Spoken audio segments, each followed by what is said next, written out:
So, what would you say from, we'll start with just the culture of the company or, even operational changes, but, what do these brands need to have in place and, what does it look like when it's adopted successfully? What's Yeah. what's the thinking there? So the first thing, if you want to have more than what many companies do, which is pilots all over the place that are not converting to scalable transformational impact, you need to have executives involved.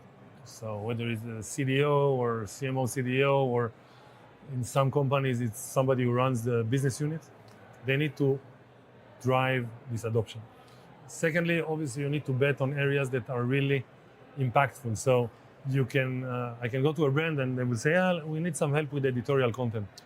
Editorial content doesn't drive the business fast or directly, while some other communications do. Focus on those, get a slam dunk, and increase from there. In terms of cultural or skill set that is required, the company needs to or want to drive a culture of experimentation and testing and data. Some people claim, they say I'm data driven, but they actually don't do anything about that. So to do something about that means that you have a set of KPI and attribution that you trust. If you trust as a company your attribution model, then it becomes much easier to connect it to ROI. So that's something that is cultural in a company primarily. Now you have on top of that the systems. Most companies have some MarTech stack capabilities. Some are better, some are not.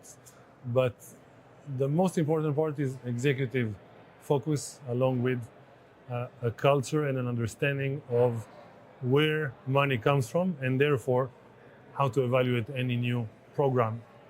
Actually, whether it's GenAI or not. Yeah. Now, Yeah. if you want to apply GenAI, of course, it's valuable because in our mind, it's a new lever for growth. So companies can say, okay, I'll improve a bit my CDP, I'll improve a bit my segmentation. These are all marginal. You have thousands of communications each month. None of them is the best it can be for a customer or you as a brand. And if you do that, then you should expect millions of dollars of incremental revenue relatively fast. Yeah. That's what you should expect.